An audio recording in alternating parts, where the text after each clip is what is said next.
ఆడిస్తావా నిజం అబద్ధాలను ఇంతైనా పోల్చుకోవా గొంతు కోసి కులాసా నడిగే ఆశతో భవిష్యత్తు లేకుండా చేస్తున్నాడు మనకు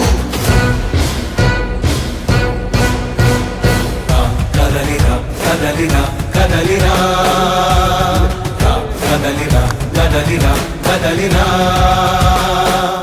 కదలిరా కదలిరా పిలుపు కాదు తెలుగుదేశ శంఖారావమురా కదలిరా కదలిరా రాతి యుగాన్ని వదిలి స్వర్ణ యుగం వైపు రారా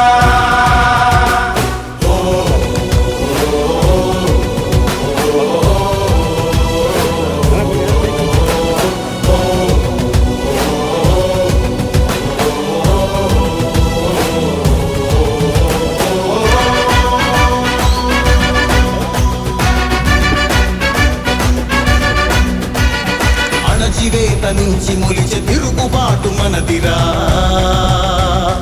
ఆర్తనాదమాయుధమై అంతు చూడమందిరా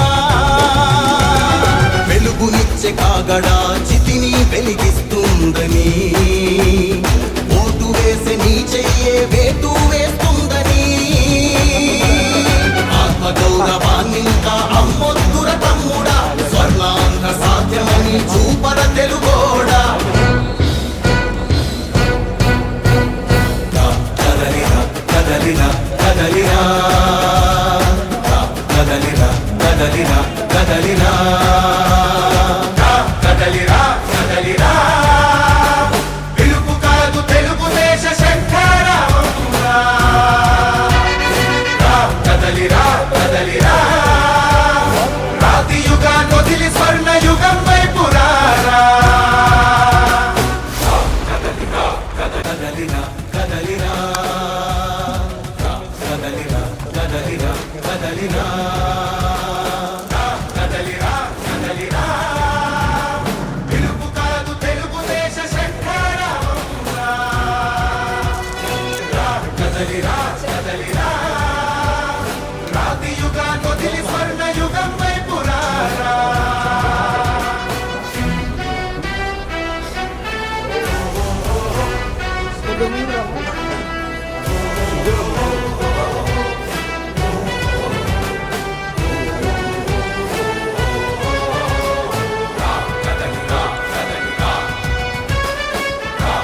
సీఎంఆర్ఎఫ్ పోయిన ప్రభుత్వము సరిగా చేయలేని విషయం మీ అందరికీ తెలుసు. ఈరోజు రాష్ట్ర ప్రభుత్వం మరీ ముఖ్యంగా సంతనూతలపాడులో సీఎం చెక్స్ దగ్గర దాపు ఈరోజు రేపులోనే 150 చెక్లు మందికి ఇచ్చి దగ్గర దగ్గర ₹1 కోటి డిస్ట్రిబ్యూట్ చేస్తూ ఉన్నాం. ఇంతకుముందు కూడా ఈ 6 నెలల్లో దగ్గర దీంతో సహా ఒక ₹2.5 కోట్ల సీఎం రిలీఫ్ ఫండ్ ఇచ్చాం. రాబోయే కాలంలో కూడా సీఎం ఆఫీస్లో ఇంకొక 300 మందికి చెక్స్ పెండింగ్ ఉన్నాయి. అది ప్రజలకి ఎంతో ఉపయోగపడుతుందని మేము ప్రత్యేకంగా దృష్టి పెట్టి ప్రతి ఒక్కరికి ఈ మంచి కార్యక్రమం ప్రతి ఒక్కరి ఇంటికి వెళ్ళి చేతనంత వరకు ఇంటికి వెళ్ళి వాళ్ళ ఇంటికి ఇచ్చి ఇది మంచి ప్రభుత్వం, ప్రజల్ని పట్టించుకునే ప్రభుత్వం అని నిరూపించుకునేదానికి మేము చేస్తా ఉన్నాం. సీఎం రిలీఫ్ ఫండ్ అది నాకు అతి ముఖ్యమైన కార్యక్రమము. అంతకుముందు బాగా చేస్తాం, ఇప్పుడు కూడా బ్రహ్మాండంగా చేస్తాం. నమస్కారం.